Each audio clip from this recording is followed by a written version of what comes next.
আজকে যে বিষয়টা আমরা আলোচনা করব সেই বিষয়টার নাম হলো arms and the man. Arms and the man কে লিখেছেন? জিবি শ লিখেছেন। এটা একটা অ্যান্টি রোমান্টিক কমেডি। আমরা রোমান্টিক কমেডি পেয়েছি, এবং রোমান্টিক কমেডি বলতে আমরা কি বুঝি? প্রেম থাকবে এবং প্রেমের বিষয়টাকে আরো ভালোভাবে সুন্দরভাবে তুলে ধরা হবে, এটাই তো রোমান্টিক কমেডি। কিন্তু এই যে কমেডিটা রয়েছে এটা একটা অ্যান্টি রোমান্টিক কমেডি। এটা একটা অ্যান্টি রোমান্টিক, মানে প্রথমেই বলে দিচ্ছে যে রোমান্টিকতা আমার কাছ থেকে আশা করো না। সেই জন্যই বলা হচ্ছে, নাম দেওয়া হয়েছে অ্যান অ্যান্টি রোমান্টিক কমেডি। বুঝতে পারলে? এটা 3টে অ্যাক্টে, ইন 3 অ্যাক্টস। তাহলে এই যে নাটক রয়েছে, নাটকের নাম হচ্ছে arms and the man. Arms মানে কি? আর্মস মানে বাহু, এক্ষেত্রে বাহু নয়, এক্ষেত্রে অস্ত্র। এক্ষেত্রে আর্মস মানে অস্ত্র হতে বটে, আর্মস মানে অস্ত্র। অ্যান্ড দ্য ম্যান, ম্যান মানে মানুষ। তাহলে আর্মস অ্যান্ড দ্য ম্যান, অস্ত্র এবং মানুষ, অস্ত্র এবং মানুষ। অস্ত্রকে আরো ব্যাখ্যা করলে অস্ত্র মানে শক্তিকে বোঝায়। কি বোঝায়? শক্তি বা সৈনিকদের কথা বোঝায়। এবং আর্মস অ্যান্ড দ্য ম্যান, অস্ত্র এবং মানুষ, এটা কে লিখছেন? জিবি শ লিখছেন। কে লিখছেন? জিবি শ। জিবি শ কে ছিলেন? একজন আয়ারল্যান্ডের মানুষ ছিলেন জিবি শ, জর্জ বার্নার্ড শ। জিবি শ একজন খুব কন্ট্রোভার্সিয়াল বা বিতর্কিত ব্যক্তিত্ব ছিলেন, কিন্তু দারুণভাবে বা মারাত্মক রকম ফেমাস বা বিখ্যাত ছিলেন GB Shaw, George Bernard Shaw. George Bernard Shaw এমন একজন ব্যক্তি যিনি একসাথে অস্কারও পেয়েছেন, একসাথে নোবেল পুরস্কারও পেয়েছেন। তাহলে জিবি শ নোবেল পুরস্কারও পেয়েছেন এবং অস্কারও পেয়েছেন, এইরকম ব্যক্তি ছিলেন জিবি শ। এই জিবি শ যিনি ছিলেন, তিনি কি করেছিলেন? জিবি শ বেশ কিছু কমেন্ট্রি করেছেন, কমেন্ট্রি পাস করেছেন, যে কমেন্ট্রিগুলো আমাদের আজও হাসায়, আমাদের অবাক করে। প্যাট্রিয়টিজম মানে দেশপ্রেম, দেশপ্রেম নিয়ে তিনি কিছু অদ্ভুত কথা বলেছেন। যারা মাংসাশী প্রাণী, মানে আমরা সবাই মাংসাশী প্রাণী, ঠিক আছে, মাংস খাই, ঠিক আছে, তা আমাদের উপরেও কিছু কমেন্ট্রি করেছেন। বলছেন, I do not eat my friends and animals আর মাই ফ্রেন্ডস। ঠিক আছে, এইরকম কমেন্ট্রি আছে। অ্যানিমালস আর ফ্রেন্ড আমরা বলি না, পশুরা আমার বন্ধু হয়, তাহলে তুমি পশুদের খাচ্ছ কেন? রাইট? তখন চিকেনটা খাওয়ার সময় মনে থাকে না? Right? Okay, this is like this. Marriage is a legal prostitution, এই ধরনের কনসেপ্ট কে দিচ্ছেন? Those who can do nothing can teach, যারা কিছুই করতে পারে না ক্যান টিচ। বুঝতে পারলে? এইরকম সমস্ত কথাগুলো উনি বলেছেন। আবার কি বলেছেন? দেয়ার আর 2 ট্র্যাজেডিজ ইন লাইফ, জীবনে দুটোই ট্র্যাজেডি রয়েছে, বিয়োগান্ত ঘটনা রয়েছে।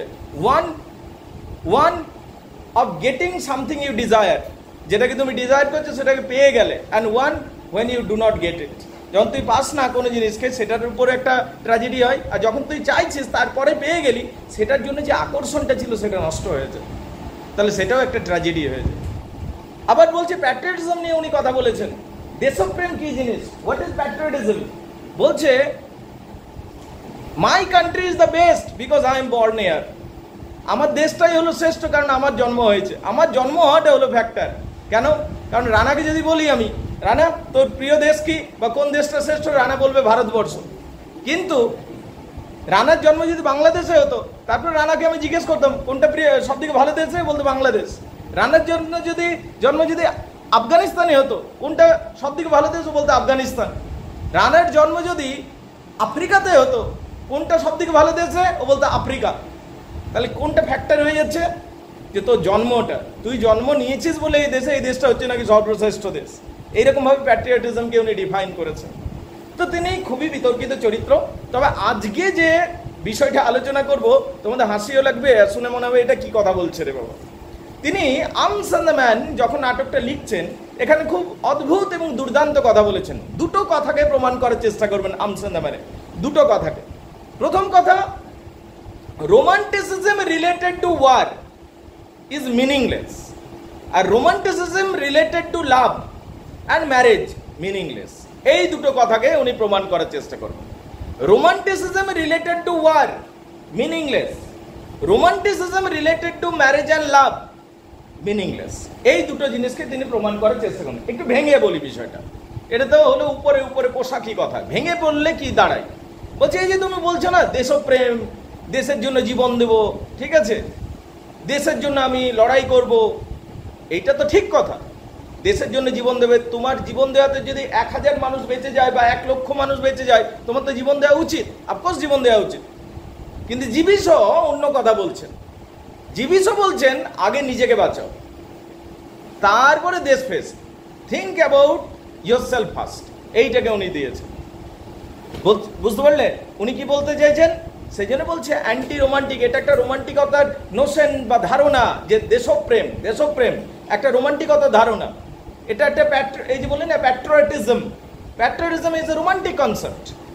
দেশের জন্য জীবন দেব, দেশের জন্য শহীদ হব, দেশের জন্য আমি নিজের সমস্ত কিছু লুটিয়ে দেব, এই যে কনসেপ্টগুলো, this is basically romantic concept. কিন্তু উনি তো অ্যান্টি রোমান্টিক ব্যক্তি ছিলেন, এবং অ্যান্টি রোমান্টিক ব্যক্তি হওয়ার জন্য এই দেশপ্রেমের কনসেপ্টগুলোকে উনি ব্রেকডাউন করছেন, যেটা ট্র্যাডিশনাল কনসেপ্ট, বহুদিন ধরে প্রাচীন কাল থেকে চলে আসছে এই কনসেপ্টগুলো, যে দেশের জন্য জীবন দেওয়া ভালো, দেশ তোমার একজনের মৃত্যুতে যে হাজার হাজার দেশ বেঁচে যায় সেইটা করা উচিত, দেশের জন্য বীরত্ব দেখানো ভালো, at the cost of your own life, এই যে হিরোইজম দেখানো ভালো, কাওয়ার্ডিজম কে ঘৃণা করা উচিত, মানে ওই যে ভীরুতা, তুমি যুদ্ধক্ষেত্রে থেকে পালাচ্ছ, এইটাকে আমরা যেমন সবাই ঘৃণা করি, ঠিক আছে, এই কোনোদিন তুমি মৃত্যু বরণ করে নাও কিন্তু তুমি পালিয়ে যাও না ব্যাটেল ফিল্ড ছেড়ে। তার কারণ কাপুরুষের জীবন বা হেরে যাওয়া সৈনিকের জীবন বা একটা কয়েদির জীবন একটা ঘৃণ্য জীবন হয়। এই যে এটা ট্র্যাডিশনাল কনসেপ্ট, প্রাচীন কাল থেকে এই কনসেপ্টে চলে এসছে, এই কনসেপ্টগুলোকে উনি ব্রেক ডাউন করেছেন। আসলে উনি বলেছেন যুদ্ধক্ষেত্রে মরবার দরকার নেই, যদি তোমার চান্স আছে পালানোর, পালিয়ে যাও। যুদ্ধক্ষেত্রে বীর হয়ে মরবার কোনো দরকার নেই, যুদ্ধক্ষেত্রে শহীদ হওয়ার কোনো দরকার নেই, যুদ্ধক্ষেত্রে যদি তোমার সুযোগ আছে পালানোর, তুমি পালিয়ে যাও। কিন্তু হিরোইক কনসেপ্ট হিসাবে তুই যদি দেখিস, এটা তো পুরোপুরি অ্যান্টি হিরোইক কনসেপ্ট। হিরো পালিয়ে দিচ্ছে যুদ্ধক্ষেত্র ছেড়ে। আগেকার দিনে যারা রাজা থাকতো, সম্রাট থাকতো, ওরা কি বলতো, যারা আগেকার দিনে ব্রেভ হিরোদের আমরা কথা পাই, যে মরবো তো যুদ্ধক্ষেত্রে মরবো, হয় বিজয়ী হয়ে ফিরে আসবো বা আমার ঢালটা তলোয়ারটা শুধু ফিরে আসবে, এইটা বলতো। কিন্তু ইনি কি বলছেন আর্মস এন্ড দ্য ম্যানে, you need not to die, you do not need to die in the battle field, rather you run away if it is necessary. প্রয়োজন হলে পালিয়ে যাও, কিন্তু নিজের জীবন অমূল্য, সেটাকে নষ্ট করে দাও না একটা ফেক রোমান্টিসিজমের জন্য। এইটাকে উনি বোঝানোর চেষ্টা করেছেন আমাদের। বুঝতে পারলে কিনা? আমরা মনে করি যে সৈনিক, সোলজার্স আর সুপার হিউম্যান, অ্যান্ড সোলজার্স যারা সৈনিক হয়, যারা সৈনিক হয়, যারা সোলজার হয়, তারা কিন্তু কোনোদিনই ভয় পায় না নাকি, এবং ভয় পাওয়া উচিত নয় সৈনিকদের, এইটা বলা হয় নাকি। কিন্তু আর্মস এন্ড দ্য ম্যান পড়লে আমরা জানতে পাবো যে সৈনিকরাও মরতে ভয় পায়, এবং সৈনিকরা যে মরতে ভয় পায় এটা কোনো কাপুরুষতার বিষয় নয়, কারণ মানুষ মাত্রই মরতে ভয় পায়। তাই এই নাটকটা যখন আমরা পড়বো, it is an anti romantic drama. বুঝতে পারলে কিনা? অ্যান্টি রোমান্টিক নোশনগুলোকে প্রমোট করা হবে। বুঝতে পারলে কিনা? অন্যদিকে যদি আমরা যাই, অন্যদিকে আমরা কি দেখতে পাবো, আরেকটা কনসেপ্টকে উনি বলেছেন। আমরা প্লেটোনিক লাভের কথা পাই। প্লেটোনিক লাভ মানে আমাদের অনিমেষ বাবু, অনিমেষ বরাবরই ক্যাটরিনা কাইফকে ভালোবাসে, রাইট? কিন্তু ওয়ান ওয়ে লাভ, ও সবসময় ভালোবাসা অফার করে যে without expecting that she will love me, this is platonic love. বুঝতে পারলে? ও কোনোদিন লাস্টও রাখেনি, লাস্ট মানে সেক্সুয়াল ডিজায়ার ক্যাটরিনা কাইফের প্রতি, শুধু ভালোই বেসে যাচ্ছে। বুঝতে পারলি? এই যে one way love without expecting that I shall get her in my life, this is a kind of platonic love. আগেকার দিনে যারা নাইটস থাকতো, মহারাজা থাকতো, নাইটস থাকতো, নাইট যোদ্ধা, কিং আর্থারের যারা নাইটসের আমরা কথা পেয়েছি, যে নাইটসরা থাকতো তার প্লেটোনিক লাভ বা প্লেটোনিক ভালোবাসা বিশ্বাস করতো। This is a love without body, mean they would love a lady whom he will never get, and he will love that lady spiritually. এটাকে হায়ার লাভ বলা হয়। এটা কি বলা হয়? হায়ার লাভ। আগে বল হায়ার লাভটা বুঝতে পারলি কিনা? হায়ার লাভ কি, ব্যাপারটা কি? রণিত বাবু, হায়ার লাভ ব্যাপারটা কি? অচিন্ত বাবু বলে বোঝাবেন।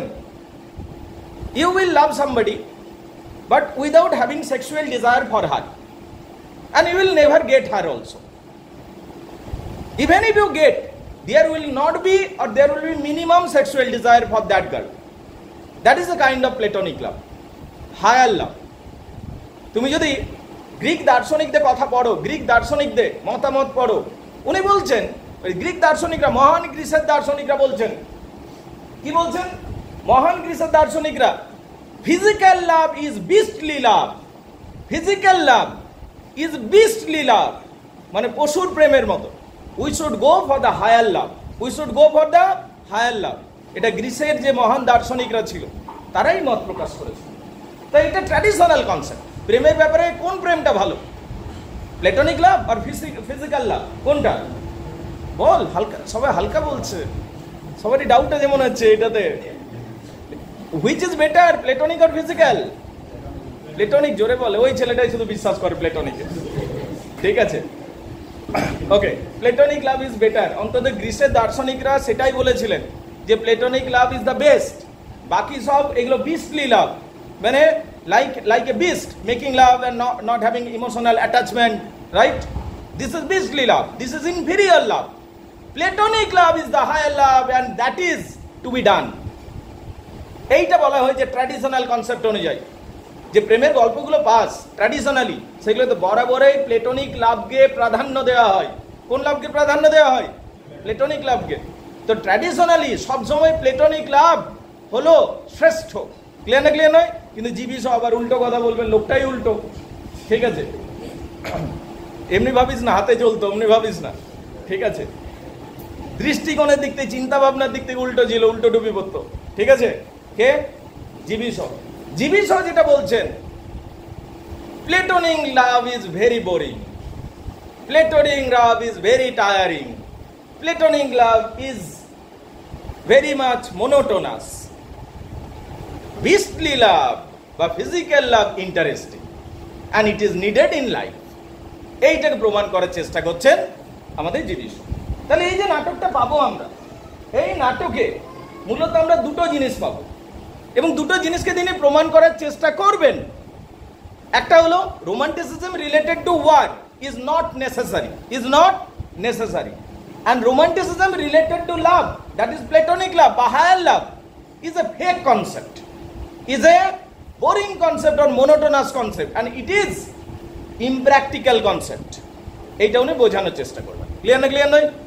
তার জন্য তিনি একটা চিত্রনাট্য তৈরি করছেন, একটা প্লট তৈরি করছেন, নিজের দুটো হিরোইন আনবেন এবং যারা হবে তার প্র্যাকটিক্যাল হিরো, এবং আরও দুটো হিরোইন আনবেন, হিরোইন আনবেন, নিজের হিরোইন আনবেন, নায়ক নায়িকাকে আনবেন যারা প্র্যাকটিক্যাল লাভকে প্রমোট করবে বা প্র্যাকটিক্যালিটিকে প্রমোট করবে।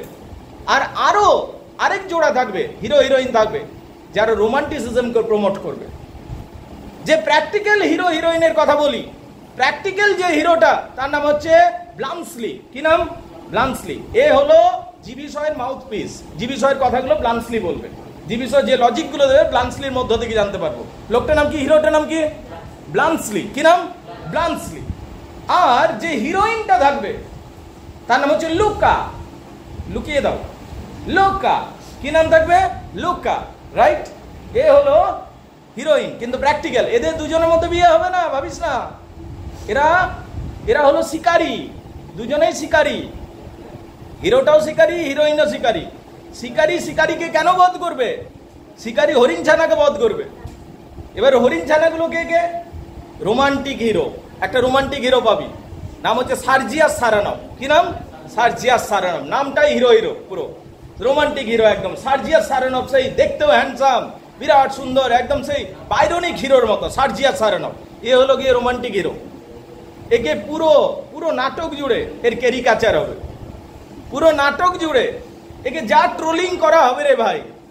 কাকে? সার্জিয়াস সারানভকে নিয়ে। এ হলো রোমান্টিক হিরো, ট্র্যাডিশনাল হিরো। এ জিতবে, তাও এর ট্রোলিং হবে। আরেকটা রোমান্টিক হিরোইন আছে যার নাম হচ্ছে রেইনা। কি নাম?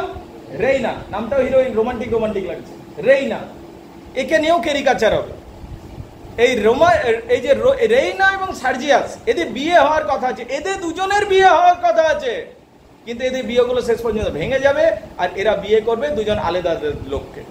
সার্জিয়াস বিয়ে করবে লুকাকে আর রেইনা বিয়ে করবে ব্লান্সলিকে।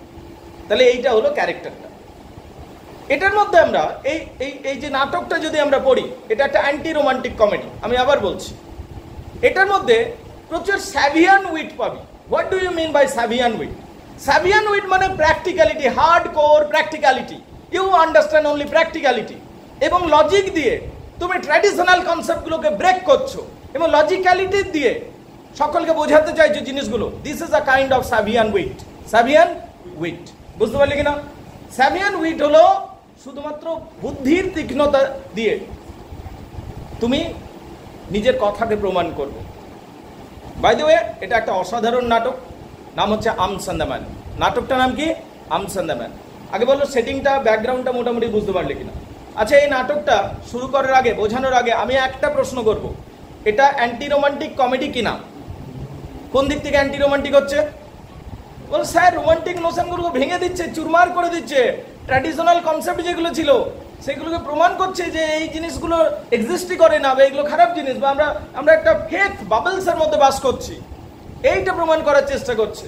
এমনকি রোমান্টিক হিরো হিরোইনদের ক্যারিকাচার করা হবে, রোমান্টিক হিরো হিরোইনদেরকে এখানে অপদস্থ করা হবে, এবং এখানে প্র্যাকটিক্যাল হিরো হিরোইন যারা অ্যান্টি রোমান্টিক হিরো হিরোইন তাদের উন্নত করে দেখানো হবে, এবং পুরো নাটকটা জুড়ে প্র্যাকটিক্যাল পয়েন্ট অফ ভিউকে বা অ্যান্টি রোমান্টিক পয়েন্ট অফ ভিউকে তুলে ধরার চেষ্টা করা হবে।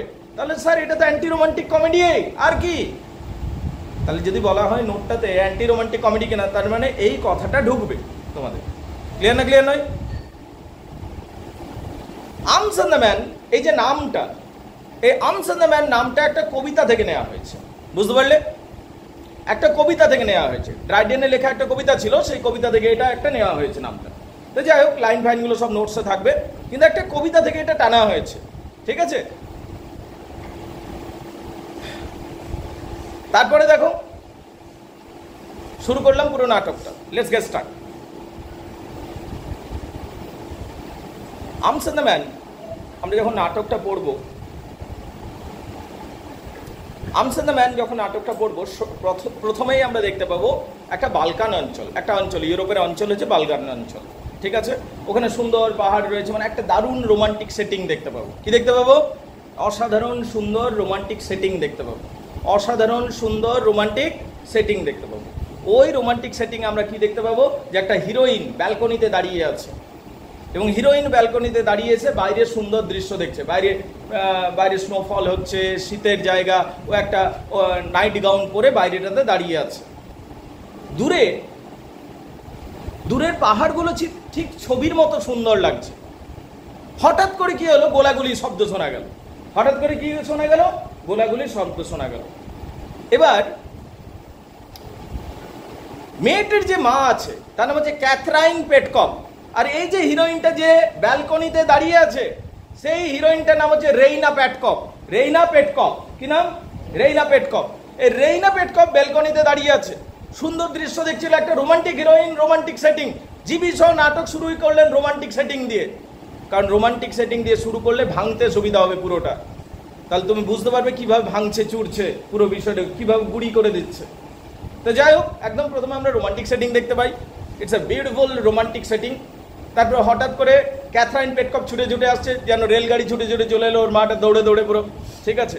এসবে বলছে, রেইনা তুই বাইরে দাঁড়িয়ে আছিস, চল চল চল, আয় ভেতরে আয়, তোর তো ঠান্ডা লেগে যাবে, এবং কি একটা দারুণ খবর এনেছি তোর জন্য। রেইনা ভেতরে আসছে, বলছে কি খবর এনেছো? বলছে তোর যে ফিউচার হাজব্যান্ড আছে, যার নাম সার্জিয়াস সারানভ। কি নাম? সার্জিয়াস সারানভ, যাকে মেজর সারানভও বলা হয়। কি নাম? মেজর সার্জিয়াস সারানভ। সে এখন এই মুহূর্তের যুদ্ধের hero. He is the hero of the hour. Sergius Saranoff হলো এই মুহূর্তে যুদ্ধের hero. He is the hero of the hour. Hero of the hour কে? Sergius Saranoff. বোকা মেয়ে, তুই এখনো অপেক্ষা করে রেখেছিস? তোর মধ্যে যদি একটু বুলগেরিয়ান ব্লাড আছে, তুই এখনই ওকে হ্যাঁ বলে দিবি আর ওকে বিয়ে করবি। তখন রেইনা বলল, তাহলে my future husband, he is the hero, I can not think. তাহলে আফটার অল আমি যে রোমান্টিক কনসেপ্টগুলো রাখছিলাম এতদিন ধরে, সেগুলো সত্য প্রমাণিত হলো। আমার যে আজ কি খুশি, আমার আর খুশির অন্ত নেই। ও আসুক, এলেই আমি সঙ্গে সঙ্গে বিয়ে করে নেব। কিন্তু আমার জানো মা, একটা কথা বলবো, আমার কিন্তু একটু ডাউট হতো যে আমরা যে রোমান্টিক কনসেপ্টগুলো রাখি, এগুলো কি আদৌ সত্যি? একাই কি কেউ 1000টা সৈনিকের সাথে লড়তে পারে? কিন্তু যাই হোক, আমার ফিউচার হাজব্যান্ড একাই নাকি ঘোড়া ছুটিয়ে দিয়েছে 1000টা সৈনিকের সামনে, এবং সেই 1000টা সৈনিককে পরাজিত করে সে নাকি এখন বীর যোদ্ধা। ও আসুক, আমি তাকে বিয়ে করে নেব। ক্যাথরাইন পেটকক বলছে, ওর নিজের মেয়েকে বকছে। ক্যাথরাইন পেটকক বলছে, তোর মধ্যে কি একটু কৃতজ্ঞতা বোধ নেই? তুই কেন ডাউট করিস আমাদের হিরোদের? বুলগেরিয়ান হিরো, দেশটার নাম বুলগেরিয়া, দেশটার নাম কি? বুলগেরিয়া। এই বুলগেরিয়ান হিরোরা কোনোভাবে রাশিয়ান অফিসারদের থেকে কম যায় না। বুলগেরিয়া এবং রাশিয়া এক দলে ছিল, আর অন্যদিকে ছিল যুদ্ধ হচ্ছিল একটা। বুলগেরিয়া এবং রাশিয়া ছিল এক দলে, অন্যদিকে ছিল অস্ট্রিয়া আর সার্বিয়া। অন্যদিকে ছিল অস্ট্রিয়া এবং সার্বিয়া। বলছে আমাদের বুলগেরিয়ান সৈনিকরা কোনোভাবে রাশিয়ানদের থেকে কম যায় না। তো যাই হোক, তোমার ফিউচার হাজব্যান্ড নিজের বীরত্ব প্রমাণ করে দিয়েছে এবং সে এখন আসছে। তুমি কি জানতে চাইবে গল্পটা কি হয়েছিল, যে কিভাবে নিজের বীরত্ব প্রমাণ করলো?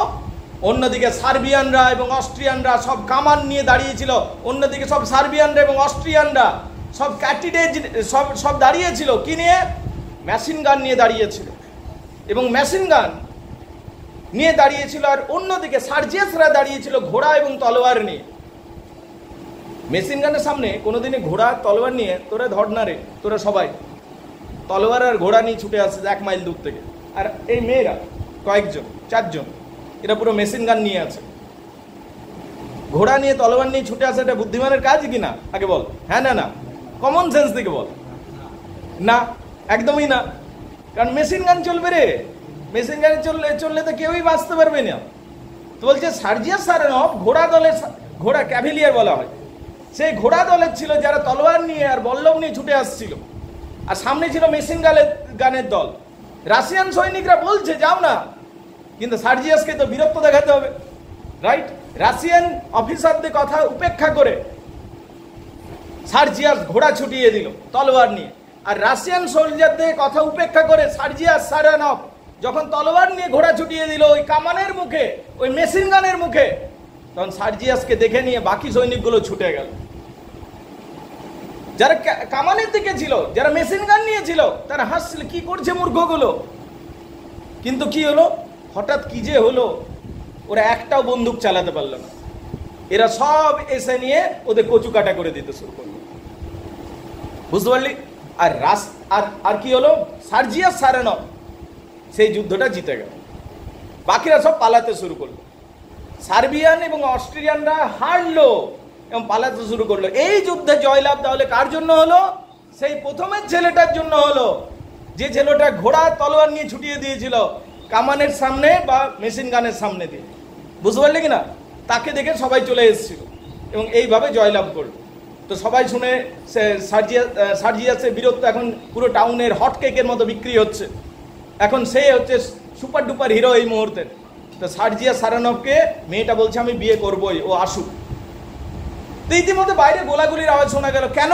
কারণ পলাতক সৈনিকরা পালিয়ে যাচ্ছে, সার্বিয়ানসরা এবং অস্ট্রিয়ানসরা পালিয়ে যাচ্ছে, আর তার পিছনে ধাওয়া করেছে বুলগেরিয়ানসরা এবং রাশিয়ানরা, মানে সার্জিয়াস সারানভের লোকজন ধাওয়া করেছে। তো বাইরে একটু আধটু গোলাগুলির শব্দ শোনা যাচ্ছে। তাই ক্যাথরাইন পেটকম নিজের মেয়েকে বলল যে তুই দরজা জানলা বন্ধ করে আলো নিভিয়ে শুয়ে পড়, আমি নিচে দরজাগুলো দিয়ে আসি। সত্যিই তাই হলো।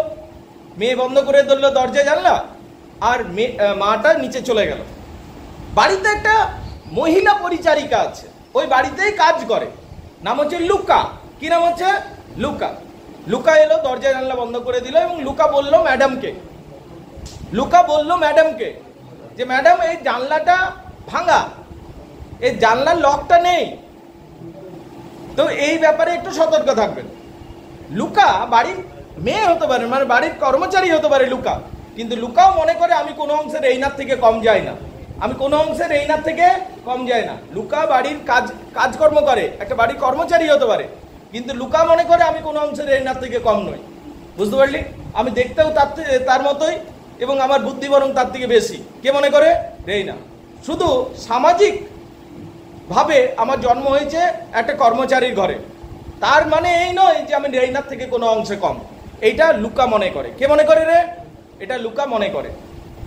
তো যাই হোক, রেইনা কিন্তু লুকাকে পাত্তা দেয় না, লুকাও রেইনাকে পাত্তা দেয়। বরং রেইনা লুকার এই ব্যবহারগুলো অপছন্দই করে, যে আমি মালকিন, আমাকে তুই রেসপেক্ট কর, রাইট? কিন্তু রেইনা ঠিকঠাক রেসপেক্ট করে না, ওর নিজের একটা পার্সোনালিটি আছে। কার পার্সোনালিটি আছে? লুকা, বাড়ির পরিচারিকা আছে। তো লুকা যাই হোক বলে দিয়ে চলে গেল। এবার সত্যিই বাইরে গোলাগুলির আওয়াজ শোনা যাচ্ছে, বাইরে বন্দুক গোলাগুলির আওয়াজ শোনা যাচ্ছে। লাইট বন্ধ করে শুয়ে পড়লো। ঠিক সেই সময় যেন ঘরের মধ্যে ওই ভাঙা জানলা দিয়ে কোনো একটা পলাতক সৈনিক ঢুকে পড়লো রেইনার ঘরে।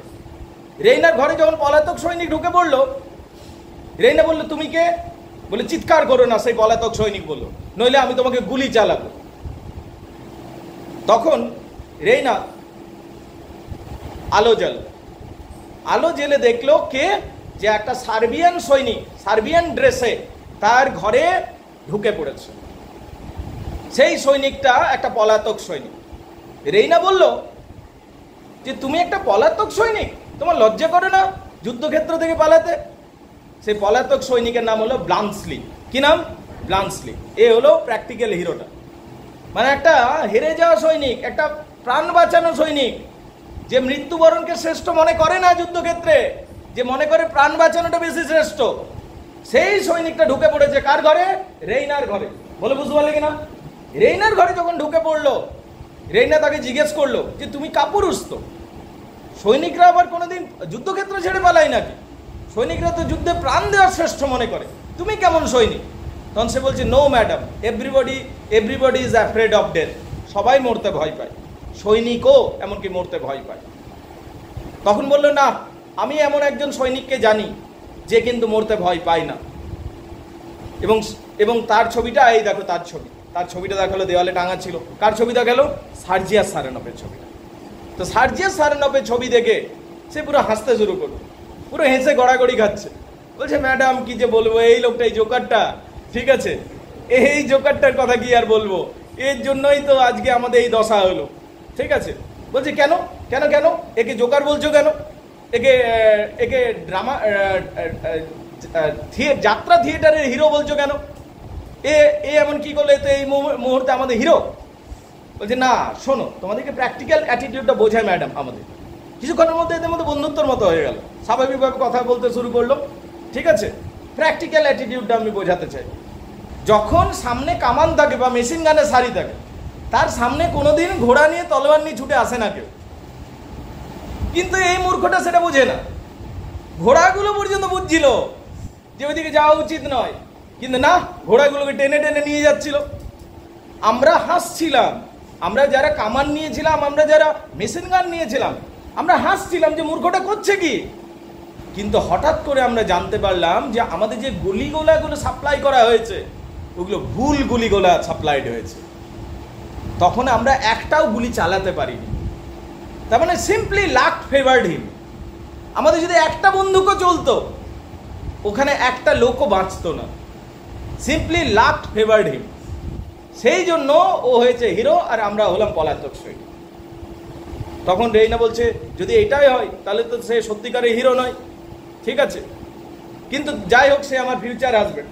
তুমি আমার ফিউচার হাজব্যান্ড নিয়ে এমনি বলেছ, আর তোমাকে আমি থাকতে দেবো না, যাও নামো নামো, ঠিক আছে। বলছে তখন এই বলতে শুরু করলো, আমি জানতাম না যে উনি আপনার ফিউচার হাজব্যান্ড, তা আমাকে মাফ করে দিন, আপনি হলেন অ্যাঞ্জেল, আপনি হলেন ডিয়ার অ্যাঞ্জেল, আপনি আমাকে বাঁচান, আমাকে মাফ করে দিন, আমি আর নামতে পারবো না। এই ফ্লোরে ছিল, ফার্স্ট ফ্লোরে ছিল, আমি আর কোনোভাবেই কিন্তু আর নিচে নামতে পারবো না পাইপ বেয়ে। ভয়ে আমি পাইপ বেয়ে উঠে দিয়েছি, কিন্তু নামতে পারবো না। রনিতের পিছনে ষাঁড় দৌড়েছে, তো রনিত পাইপ বেয়ে উঠে গেছে, এবার ষাঁড় তো চলে গেছে, ও বেচারা নামবে কি করে 10 তলা থেকে? তুই ভয়ে উঠে তো দিবি, কিন্তু নামবে কি করে? তো সৈনিকটাও সেটাই বলছে যে আমি নামতে পারবো না। কিন্তু মহিলা বলছে রেইনা যে তোমাকে নামতেই হবে, তুমি নেমে যাও। ঠিক সেই সময় বাইরে আবার গোলাগুলির আওয়াজ শোনা গেল। তখন মহিলা বললো ঠিক আছে, আমি চাই না যে আমার জন্য কেউ মরে যাক, এই গোলাগুলি বাইরের বন্ধ হোক, তারপর তুমি নেমে যাবে, ঠিক আছে। তখন আবার সৈনিক বলছে না আমি নামবো, আমি নেমে যাচ্ছি, না না আমি নেমে যাচ্ছি। কে বলছে? ইয়ার কি করছে রে, ঠিক আছে, ওকে রাইট। তো রেইনা তখন বললো ঠিক আছে তুমি বসো। আলটিমেটলি তারা বসলো ভেতরে, গল্প হচ্ছে তাদের মধ্যে। যখন গল্প হচ্ছে তখন রেইনা সেই জায়গা থেকে একটু সরে যাচ্ছে, ঠিক আছে। এ বলছে, সৈনিক বলছে আমি তোমাকে গুলি করব যদি তুমি চিৎকার করো, কাউকে ডাকো, ঠিক আছে। বলে আমি মরতে ভয় পাই না, রেইনা বলছে আমি মরতে ভয় পাই না।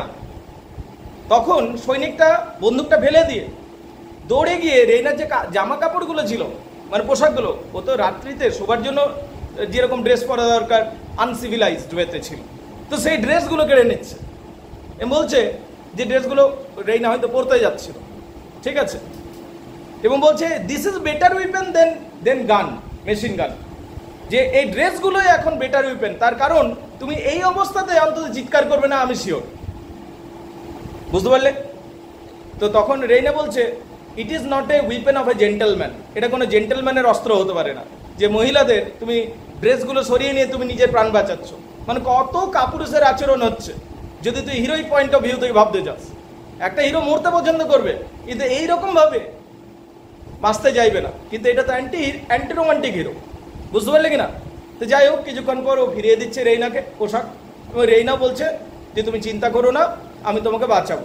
ঠিক সেই সময় দরজাতে নক নক হচ্ছে।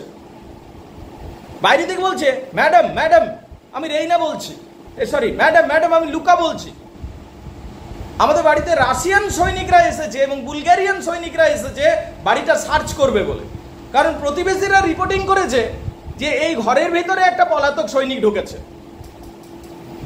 তখন রেইনা বলল যে তুমি চিন্তা করো না, আমি তোমাকে বাঁচাবো। তখন পর্দার পিছনে তাকে লুকিয়ে দিচ্ছে, আলমারির ভিতর পর্দার পিছনে সৈনিকটাকে ঢুকিয়ে দিচ্ছে, এবং রেইনা তারপর প্রপারলি ড্রেস পরে রেডি হচ্ছে। দরজা খুলছে, একটু পরে সব রাশিয়ান একটা অফিসার ঢুকছে। রাশিয়ান অফিসার জিজ্ঞেস করছে এক্সকিউজ মি, খুব জেন্টেল অফিস আছে, এক্সকিউজ মি ডিয়ার লেডি, আপনি কি ঘুমন্ত ছিলেন না জেগেছিলেন? বলে আমি তো জেগেই ছিলাম। এবং কেউ কি ঢুকেছে? রাশিয়ান অফিসারের উত্তরে বলছে না, আমি তো জেগেই ছিলাম এবং আমি কাউকে ঢুকতে দেখিনি। রাশিয়ান অফিসার তাকালো এইদিক ওইদিক, নিয়ে একটু মুচকি হাসি হেসে চলে গেল। কে চলে গেল? Russian officer. রাশিয়ান অফিসারটা জানলার কাছে আসতেই গোলাগুলি, নিচের ওই বুলগেরিয়ান সৈনিকরা গুলি ছুটছিল। তো রাশিয়ান অফিসার তাদেরকে সামালো, you fool stop, this is we. Russian officer Bulgarian সৈনিক দিকে থামালো, নিয়ে তারপর বললো এক্সকিউজ মি, সরি বলে রাশিয়ান অফিসারটা চলে গেল। রাশিয়ান অফিসার বুলগেরিয়ান সৈনিকরা সবাই চলে গেল। তখন রেইনা আবার বের করলো একে। কাকে বের করলো? পলাতক সৈনিকটাকে। সার্জিয়াস সারানভ এখন যুদ্ধক্ষেত্রে।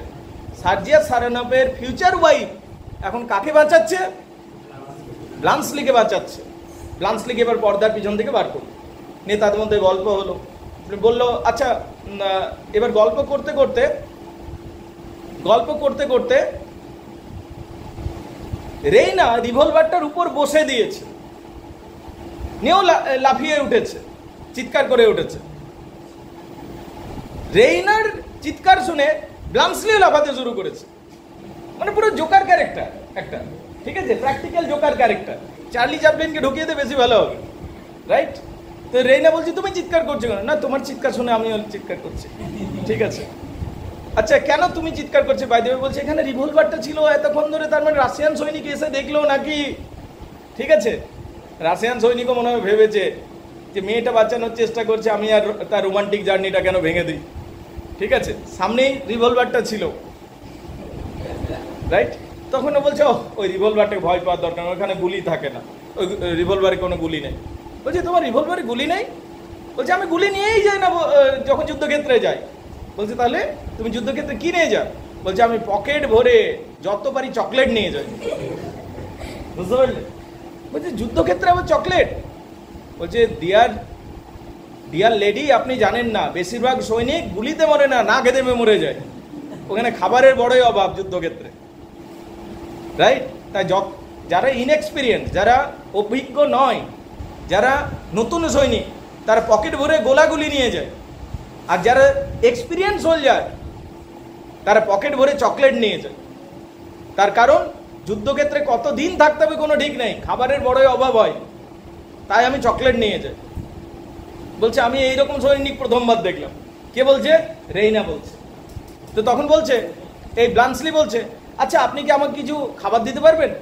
আমার অনেক খিদে পেয়েছে, আমি 3 দিন ঘুমাইনি আর 3 দিন খাইও নি কিছু, আমার চকলেটগুলো অনেক আগেই শেষ হয়ে গেছে। তখন বলছে দাঁড়াও দেখছি। তখন রেইনা কী করলো, নিজের ড্রয়ার বের করলো, নিজের কিছু ড্রয়ার, ড্রেসিং টেবিল হোক, কিছু হোক, একটা বাক্স কিছু একটা থাকে, ওইখানে তুই চকলেটও পাবি, লিপস্টিকও পাবি, সবই পাবি। ঠিক আছে, ও ঠিক বার করলো, রাইট? নিয়ে এক বাক্স চকলেট দিল, ও চকলেটটা গপ গপ খেয়ে নিল ব্লান্সলি। নিয়ে এবার বলল যে আমি অনেকক্ষণ তোমার সাথে গল্প করলাম, কিন্তু মাকে ডেকে আনে। রেইনা বলল, তো তুমি এখানে দাঁড়িয়ে থাকো। বললো ঠিক আছে। নেও মাকে ডাকতে গেল। কাকে ডাকতে গেল? ক্যাথরাইন পেটকপকে। যে ক্যাথরাইন পেটকপ যখন আসছে তখন দেখছে ওই সৈনিকটা আরামে বিছানাতে ঘুমাচ্ছে। ব্লান্সলি কোথায় ঘুমিয়ে পড়েছে? বিছানাটা। এত ক্লান্ত ছিল যে ওখানে ও ঘুমিয়ে পড়েছে। তো এই যে পুরো গল্পটা বললাম, এটা অ্যাক্ট 1-এর গল্প হলো। এটা অ্যাক্ট 1। এবার আসবে অ্যাক্ট 2। অ্যাক্ট 2-এ আমরা দেখতে পাচ্ছি যে একটা গার্ডেন সিন দেখতে পাবো। কি দেখতে পাবো?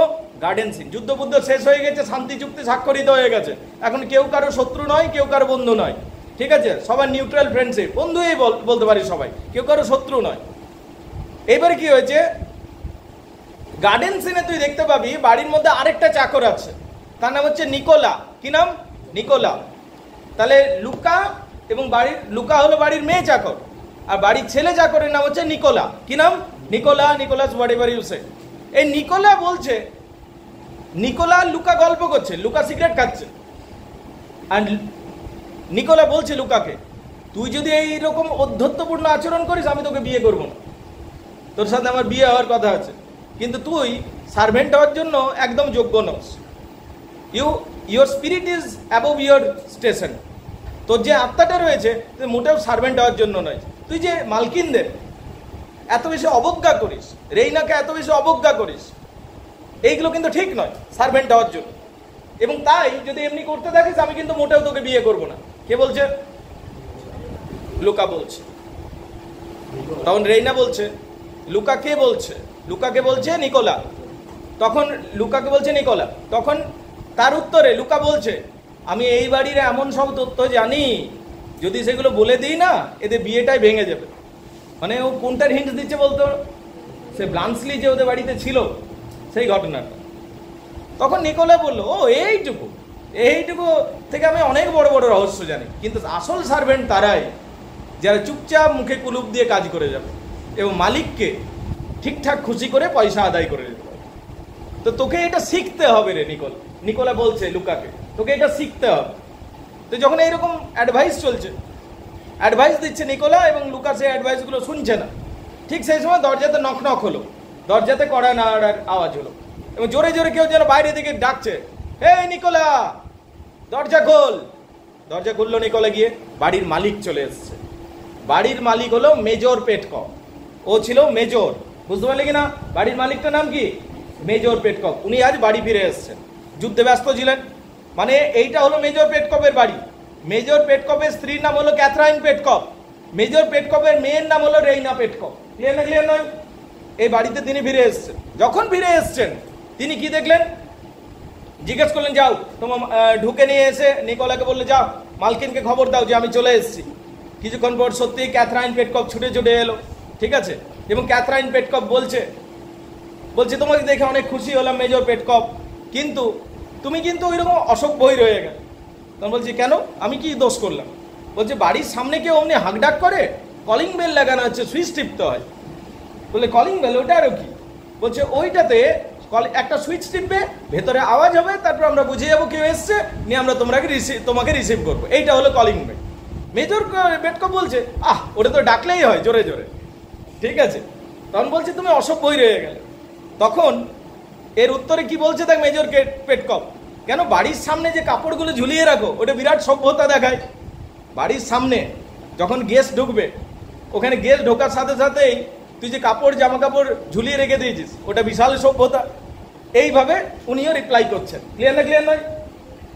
এইভাবে কথোপকথন হলো, রেইনা এলো, গল্প হতে লাগলো, এইভাবে কথোপকথন হচ্ছে। হঠাৎ কিছুক্ষণ পর ক্যাথরাইন পেটকপ বলছে, আচ্ছা আমাদের যে হিরো, এই মুহূর্তের হিরো যার সাথে রেইনার বিয়ে হওয়ার কথা আছে, তার প্রমোশনের কিছু ব্যবস্থা করলে?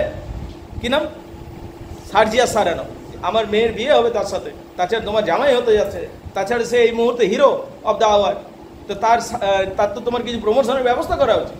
বলছে, হ্যাঁ ওকে প্রমোশন করি, এবারে 100 জনের পরিবর্তে 1000 জনকে ডুবাবে, ঠিক আছে? মানে ও তো 100 জনকে মরাতে গেছিল কামানের সামনে, লাখ ওর সাথে সাথ দিয়ে দিয়েছিল বলে। বলছে, ওকে এবারে আরো বড় র্যাঙ্ক দিয়ে দিই, তাহলে পুরো বাহিনীটাকে এবার ডুবিয়ে দেবে, ঠিক আছে? তো Major Petkoff is not happy with the performance of the Sergius Saranoff because that was idiotic in a way. আরে হিরোইজম তো ইডিওটিকই বটে ইন এ ওয়ে, কিন্তু তাও তো হিরোরা বাঁচে।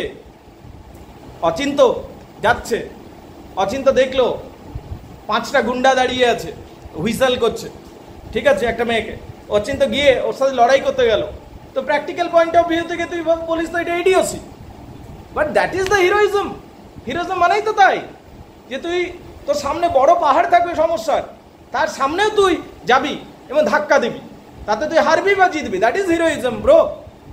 ক্লাস 5-এর ছেলেকে তুই পিটিয়ে দিলি, ওটার মধ্যে তো হিরোইজম নেই, ওটা প্র্যাকটিক্যালিটি আছে হতে পারে। আন্ডারস্ট্যান্ডেবল?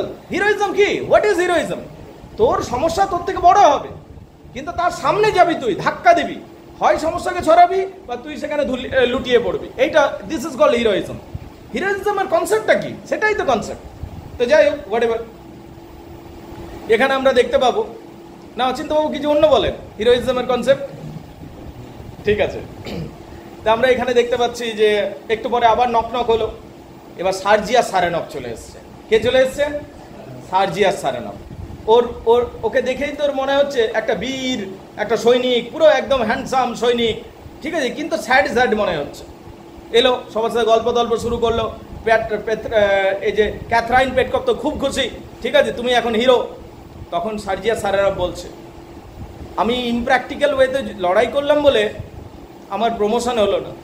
আমি ইমপ্র্যাকটিক্যাল ওয়েতে লড়াই করলাম, জিতালাম, কিন্তু আমার প্রমোশন করালো না। কিন্তু রাশিয়ান সৈনিক প্র্যাকটিক্যাল ওয়েতে লড়াই করলো আর হারলো, আর তাদের প্রমোশন করিয়ে দিল। বলুন, তাই আমি ঠিক করেছি যে সোলজারশিপে আমি আর থাকবো না। এটা coward's act of attacking mercilessly when your enemy is weak. সোলজারশিপে আমি আর থাকবো না, তার কারণ এটা একটা কাপুরুষের কাজ। তুমি প্র্যাকটিক্যাল আইডিয়া বলে যে তুমি তখনই আক্রমণ করবে যখন তোমার শত্রু দুর্বল, কিন্তু তার মধ্যে দুর্বল মানুষকে মারার মধ্যে কোনো হিরোইজম নেই। তাই আমি ঠিক করেছি আমি আর সৈনিক থাকবো না। এটা বলছে সার্জিয়াস সারানভ। সার্জিয়াস সারানভের এই কথা শুনে মেজর পেটকভ খানিকটা চমকে নেই, তুমি এটা ছেড়ে দিলে, তুমি আমাকে বলতে পারতে অন্তত, তাহলে কিছু ব্যবস্থা করতাম। ক্যাথরাইন পেটকভ বলছে, না না না, আমাদের প্রমিলা বাহিনী, আমাদের মহিলা বাহিনী তোমার সাথে আছে, তোমার প্রমোশন না দেয় হতেই দেবো না, আমরা দেয়া করাবো প্রমোশন, ঠিক আছে। বলছে, no, it is too late, I have taken decision. আমি সিদ্ধান্ত নিয়ে নিয়েছি, আমি আর লড়াই করবো না, ব্যাস হয়ে গেছে আমার। This is the cradle and grave of my military reputation. এটাই আমার দোলনা ছিল, শিশুর দোলনা ছিল, আর এটাই আমার কবর ছিল মিলিটারি রেপুটেশনের। দিস ইজ ডান, আমি আর নেই। এইটু পরে রেইনা আসছে। কে আসছে? রেইনার সাথে তখন ক্যাথরাইন পেটকভ এবং মেজর পেটকভ এদিকে একটু স্পেস দিচ্ছে যে তোমরা গল্প করো, আমরা উপরে চললাম। মেজর পেটকভ এবং ক্যাথরাইন পেটকভ ঘরের উপরে চলে যাচ্ছে, আর সেই বাগানে গল্প করছে কে? রেইনা এবং সার্জিয়াস সারানভ।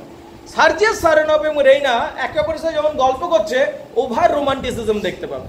কিরকম? আমি তোমাকে ছাড়া এক মুহূর্ত থাকতে পারি না, ঠিক আছে, আমি তোমাকে ছাড়া কিছু ভাবিনি কোনোদিন। মেয়েটাও বলছে, ছেলেটাও অমনি বলছে, ঠিক আছে, আমি জয়লাভ করেছি শুধু তোমার মুখের কথা ভেবে, ঠিক আছে, এরকম করে ওভার রোমান্টিসিজম হচ্ছে। আর মেয়েটা বলছে যে আমার প্রতিটি নিঃশ্বাস চলে শুধু তোমার কথা ভেবে, রাইট? এই সমস্ত জিনিসগুলো ক্লিয়ার? কাতে কাতে চলছে এরকম আলোচনা রেইনা আর সার্জিয়াস সারানভ। কিন্তু আসলে কি অমনি হয়েছে? আসলে তো অমনি হয়নি মনে হচ্ছে আপাতত, ঠিক আছে। মেয়েটার তরফ থেকে শিওরলি হয়নি, তার কারণ মেয়েটার তরফ থেকে ব্লান্সলি ঢুকে গেছিলো মাঝখানে, তাই না? তো এরপর কি হলো? তো মেয়েটা বললো, ঠিক আছে, একটু তুমি চলো, তোমাকে একটু রুমে বসাই, তুমি ক্লান্ত হয়ে গেছো, আমি উপর থেকে আসছি।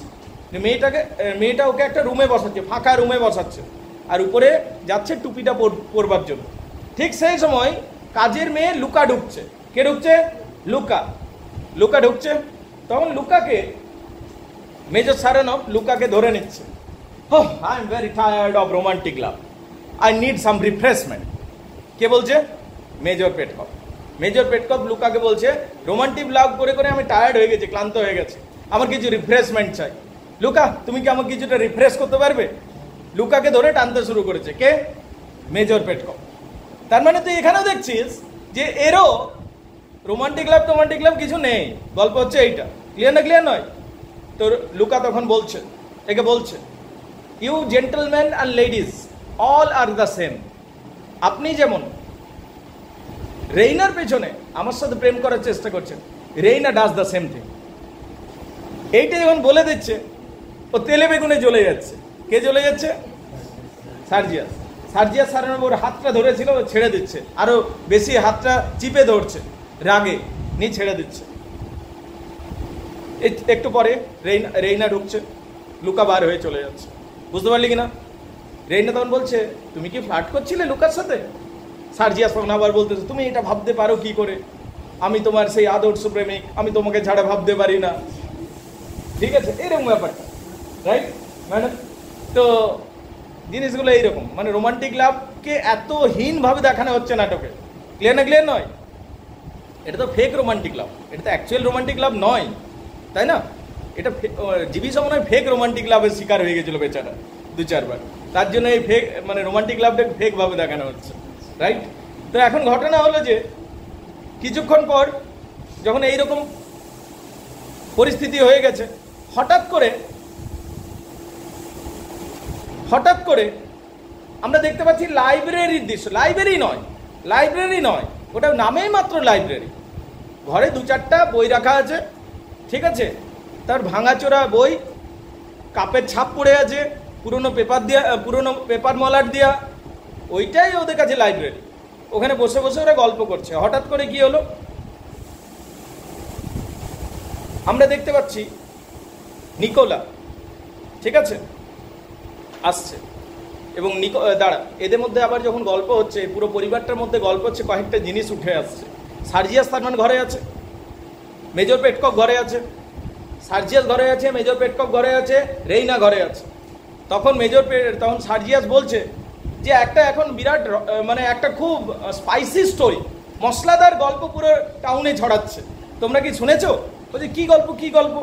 বলছে নাকি কোনো একটা পলাতক সৈনিক কোনো একটা মেজরের ঘরে ঢুকেছিল, তো তার সুন্দরী মেয়ে তার নাকি বিরাট খাতির আপ্যায়ন করেছিল। তারপরের দিন নাকি সেই মেজরের কোট পরে তাকে বাইরে বের করে দেওয়া হয়েছে। সেই গল্প এখন দারুণ ছড়াচ্ছে। সার্জিয়াস সারানভ বলছে এই গল্পটা। তখন ক্যাথরাইন বলছে, সার্জিয়াস, লেডিসদের সামনে এমনি গল্প কেন বলছে, এত মানে আনসিভিলাইজ স্টোরি। তখন মেজর পেটকপ বলছে, কামান, ওকে বলতে দাও এই গল্পের মধ্যে কি আছে, গল্পটা তো বেশ ভালোই গল্প। কিন্তু ওরা জানেও না যে এটা ওদের নিজেদের ঘরের গল্পটা হচ্ছে, যেটা সারা টাউনে ছড়িয়ে গেছে গল্পটা। আর ওরা জানে না মেজরটাও নিজে, রাইট? গল্পটা এরকম হচ্ছে। একটু পরে আমরা দেখতে পেলাম যে ক্যাথরাইন রেইনাকে ডেকে নিয়ে সাইডে চলে গেল, বলছে, দেখ কি হয়েছে, তোর জন্য পুরো শহরে হাল্লা হয়ে গেছে। এখন যদি এরা জানতে পেরে যায় যে ওই মেয়েটা তুই, তাহলে বিয়েটা তো ভেঙে যাবে। তুই কত বড় রিস্ক নিয়ে নিয়েছিস। তখনও বলছে, তোমার সার্জিয়াসকে খুব প্রিয়, তাহলে তুমি বিয়ে করে নাও, ঠিক আছে? পরিষ্কার তুই বুঝতে পারবি যে এ সার্জিয়াসের প্রতি ততটা অ্যাট্রাক্টেড নয়। কে? রেইনা। যেন রেইনা ওই দিন যেটা ব্লান্সলির সাথে দেখা হয়েছিল, সেখানে ও যেন কিছুটা ইমপ্রেসড হয়ে গেছে। কিছুক্ষণ পর নিকোলা আসছে কিচেনে। নিকোলা এসে বলল, ম্যাডাম, একজন সুইস সৈনিক এসেছে যে সার্বিয়ানদের হয়ে লড়াই করেছিল, এবং সে নাকি মেজর পেটকপের কোটটা ফেরত দিতে এসছে। তাকে কি করব বলুন? তখন বলছি, যা, ওকে এক কাজ কর, ওকে ওর কাছ থেকে কোটটা রিসিভ করে দেয় আর ওখান থেকে তাড়িয়ে দাও, মানে চলে যেতে বল।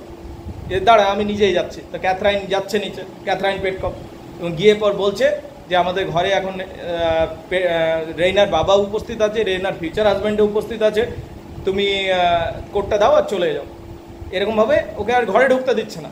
ঠিক সেই সময় উপর থেকে মেজর পেটকপ ছাদ দিকে বলছে, our old enemy but new friend, please come, welcome in our house. তো তারপরে আমরা দেখতে পাচ্ছি সেই ছেলেটাকে, যার নাম ছিল ব্লান্সলিকে ওয়েলকাম করে নিচ্ছে ঘরের মধ্যে। এইটা হলো সেকেন্ড অ্যাক্টটা। বলো, বুঝতে পারলে কিনা? গল্পগুলো মাথায় থাকছে, কমপ্লিকেটেড একটু, অনেক লম্বা গল্প তো। তো সেকেন্ড অ্যাক্টে আমরা দেখতে পেলাম কে ঢুকলো? ব্লান্সলি।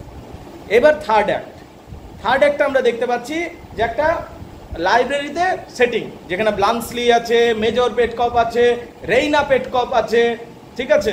ওখানে আমরা দেখতে পাবো সার্জিয়াস সারানভ আছে, সবাই আছে ওখানে। ক্লিয়ার নয়? ওখানে ব্লান্সলি কাজ করে যাচ্ছে, কিছু হেল্প করছে মেজর পেটকপকে, লেটার লেখাতে, সাইন করাতে, যে অফিসিয়াল ডকুমেন্টসগুলো আছে। সার্জিয়াস সারানভ বিশেষ কিছু করছে না, কলমটা ঘোটাঘুটি করছে, ঠিক আছে? অন্যদিকে আমরা দেখতে পাচ্ছি রেইনাও বসে আছে। কিছুক্ষণ পর একটা চিঠি এলো, নাকি কার জন্য চিঠি এসছে? মেজর পেটকপের জন্য, মানে মেয়েটার বাবার জন্য চিঠি এসছে। তো চিঠিটা এলো, চিঠিটা আসার পরে মেজরকে যেতে হচ্ছে। মেজর শুধু তো একা যাবে না, মেজরের সাথে তার স্ত্রীও গেল। কি নাম ছিল? ক্যাথরাইন পেটকপ। ক্যাথরাইন পেটকপে গেল। শুধু ক্যাথরাইন পেটকপ যাবে না, এ যাওয়ার আগে বললো চলো সার্জিয়াস, তুমিও কি যাবে? সার্জিয়াসকেও নিয়ে চলে গেল। রুমটার মধ্যে একটা স্পেস তৈরি হলো, যেখানে আমরা দেখতে পাচ্ছি রেইনা আছে আর ব্লান্সলি আছে। কে আছে? রেইনা এবং ব্লান্সলি। রেইনা তখন বলছে আমার কিন্তু ভারী রাগ হয়েছে তোমার উপর, তার কারণ তুমি আমাদের গল্পটা সবাইকে বলে দিয়েছো। তখন বলছি না, আমি তো কাউকে বলিনি, আমি শুধু একটা বন্ধুকে বলেছিলাম, কিন্তু সে তো আবার মরেও গেছে কিছুদিনের মধ্যে। ঠিক আছে, তো আমি তো কাউকে বলিনি। তখন রেইনা বুঝতে পারছে তাহলে লুকাই ছড়িয়েছে গল্পটা চারিদিকে। কে গল্পটা ছড়িয়েছে? লুকা। পুরো টাউনে ছড়িয়ে দিয়েছে। ও ঢাক বটে রে, ঠিক বটে, মানে মাইক ওকে বললে আর তো চিন্তা করতে হবে না। তুই পানগুমটি থেকে শুরু করে রিক্সোওয়ালা, ঠিক আছে, সবাই জেনে যাবে। তো ওটা জানিয়ে দিয়েছে। মেনলি কে জানিয়েছে রে? লুকা। তারপর বলছে যে তুমি যে কোডটা দিলে, এনে দিয়েছো, সেই কোডটাতে তুমি কিছু দেখেছিলে? ভেতরে কিছু ছিল? বলছে না, আমি যাওয়ার সময় একটা সেরস্তাতে একটা বন্ধক দিয়ে দিয়েছিলাম। ঠিক আছে, বলছে আমি এত ভালো করে আদর করে কোডটা দিলাম, ওইটা আবার বন্ধক দিয়ে দিয়েছিলে? ঠিক আছে না, বলছে না, সেই সময় প্রয়োজন ছিল আমার।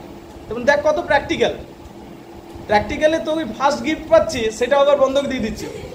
ঠিক আছে, এরকম ব্যাপারটা। তো বলছি কেন, ওটার ভিতর কিছু ছিল নাকি?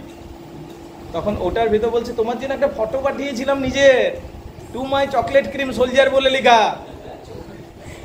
হাই ভগবান, এবার ওইটা যদি, ঠিক আছে, ওইটা যদি এবার বাবা পেয়ে যায় তাহলে এবার কি হবে? ঠিক আছে, ইতিমধ্যে সবাই আস্তে আস্তে ঢুকছে ওখানে। তখন মেজর পেটকপ নিকোলাকে বলছে, ওখানে সবাই আবার ফিরে চলে এলো রুমটাতে। এ বলছে আমি আমার কোটটা, প্রিয় কোটটা খুঁজে পাচ্ছি না। ঠিক আছে, তখন লেডি ক্যাথরিন বলছে তুমি বৃদ্ধ হচ্ছে, তোমার মতিভ্রম হচ্ছে, কেন ক্লোজেটেই তো আছে। ক্লোজেট মানে আলমিরাতেই তো আছে। বলছে না, আমি দুবার দেখলাম আলমিরাতে নেই।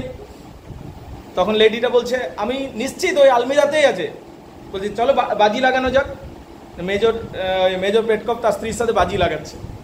মেয়েটা বলছে ওইখানেই আছে, আর লোকটা বলছে না নেই। যারে নিকোলা নিয়ে আয়, ঠিক আছে, যদি আছে কিনা দেখে আয়। ওরা বাজি লাগালো। মেজর সার্জিয়াস সারেনভ কোটটা তো রেখে দিয়েছে, ঠিক আছে। তো তারপরে মেজর সার্জিয়াস সারেনভ, ব্লান্সলি সবাই আছে। তো যাই হোক, কিছুক্ষণ পর সত্যি এই কোটটা পাওয়া গেল। তো মেজর পেটকপ বলছে এটা হতে পারে না, আমি দুবার দেখে এসেছি। ঠিক আছে, কিন্তু যাই হোক, তখন ক্যাথরাইন পেটকপ বলছে এখন আর ওইটাই বললে হবে না, তুমি তো বাজি হেরেছো, আমি যা গয়না চাইবো এবার দিতে হবে, রাইট? তো ওকে কোটটা দিচ্ছে, একবার পরে দেখি। পরতে যাচ্ছে, না, মনে হচ্ছে অন্য কেউ পরেছিল মনে হচ্ছে। কারণ একটা জামা যদি তুই ধর পরিস রোজ, একটা মোটা সোটা লোক যদি 4 দিন পরে থাকে জামাটার যে টেক্সচারটা সেটা একটু ঢিলে ঢালা হয়ে যাবে। ঠিক আছে, এক্ষেত্রেও তাই হয়েছে। ঠিক আছে, মনে হচ্ছে যেন কেউ পরেছিল। তখন এরা বলছে তোমার কোট কে পরবে? ঠিক আছে, তুমি এতদিন পরনি বলে ওটা অমনি মনে হচ্ছে। ঠিক আছে, তো ইতিমধ্যে ওর পকেটে কিন্তু এখনো ফটোটা আছে, মনে আছে, রাইট? রেইনা আদর করতে গিয়ে ঠিকভাবে ফটোটা বের করে নিচ্ছে, যেটাতে লেখা ছিল to his chocolate cream soldier. এরপরে আমরা দেখতে পাচ্ছি যে আরেকটা দৃশ্য তৈরি হচ্ছে, যে দৃশ্যে আমরা আবার দেখতে পাবো সার্জিয়াস সারেনভ আর লুকা আছে। কি আছে? সার্জিয়াস সারেনভ আর লুকা। সার্জিয়াস সারেনভ লুকাকে বলছে আমি ক্ষমা প্রার্থী তোমার কাছে, কারণ কোনো মেয়েকে একটা প্রকৃত হিরোর কোনোদিন আঘাত করা উচিত নয়। আমি তোমার হাতে জোরে ধরে তোমাকে নিশ্চয় অনেক আঘাত করেছি, আমি এটা ক্ষতিপূরণ দিতে চাই। ঠিক আছে, নিয়েও পয়সা বের করে দিচ্ছে। ঠিক আছে, লুকা তখন বলছে আমি পয়সা তো নেব না। বলছে তাহলে তুমি কি চাও? লুকা তখন এমনি করে হাতটা দিচ্ছে, মানে I want to be kissed. কে বলছে? লুকা। বুঝতে পারলি? মেজর সার্জিয়াস সারেনভ তখন আবার সরে দিচ্ছে, বলছে তোমার মতো বিষাক্ত মেয়ে জীবনে দেখিনি আমি, রাইট? কে বলছে? মেজর সার্জিয়াস সারেনভ। এবং আমি আবার বলছি তোমাকে যদি আমি জীবনে স্পর্শ করি, ঠিক আছে, তাহলে আমি আমার বীরত্ব থেকে বিচ্যুত হব। ঠিক আছে, আর নইলে আমি তোমাকে বিয়ে করব, এইরকম বলছে। তোমাকে আমি স্পর্শই করবো না। নিয়ে তখন ও বলছে আরও যে আপনি আমাকে রিজেক্ট করছেন, তো আপনি আমাকে রিজেক্ট করুন, কিন্তু জেনে রাখুন রেইনা আপনাকে বিয়ে করবে না। রেইনা অন্য একটি ছেলেকে ভালোবাসে, যে ছেলেটি আজকে ঘরেও এসেছে, আর তাকেই সে বিয়ে করবে। সার্জিয়া সারানোভ আরোই গেল জ্বলে। সার্জিয়া সারানোভ সোজা ব্লান্সলির কাছে চলে গেল। ব্লান্সলিকে গিয়ে পর বলছে যে চলো চলো তোমার সাথে আমার লড়াই হোক। ব্লান্সলি সে লাইটলি নিচ্ছে, তাহলে তুমি কি ঘোড়া তলোয়ার নিয়ে আসবো, আমি কিন্তু এবার মেশিন গানে বন্দুকে গুলি নিয়ে আসবো, ঠিক আছে। সার্জিয়া সারানোভ বলছে না না, লড়াই করতেই হবে, তুমি নিজের যা ইচ্ছা অস্ত্র নিয়ে এসো। খামান, রেইনা চলে এসছে। রেইনা বলছে কিসের লড়াইয়ের গল্প হচ্ছে, ঠিক আছে। ও তো পুরো টেনশন নিয়ে নিয়েছে। সার্জিয়া সারানোভকে বোঝানোর চেষ্টা করছে, একে বোঝানোর চেষ্টা করছে, শেষ পর্যন্ত ওখানে লুকাও চলে আসছে। ওখানে আমরা দেখতে পাচ্ছি সার্জিয়া সারানোভ ওদের সাথে যখন কথা বলছে, রেইনার ইমোশন ব্লান্সলির জন্য ভেসে উঠছে কথার মধ্যে। তখন আস্তে আস্তে ওই পরিস্থিতির মধ্যে মেজর পেটকভও ঢুকছে, এবং তখন এবং কি পুরো যতগুলো মেম্বার আছে ওখানে ঢুকে যাচ্ছে আস্তে আস্তে। এবং তখন সেখানে ঘোষণা করছে সার্জিয়া সারানোভ যে আমি একে বিয়ে করব না। কাকে বিয়ে করব না? রেইনাকে।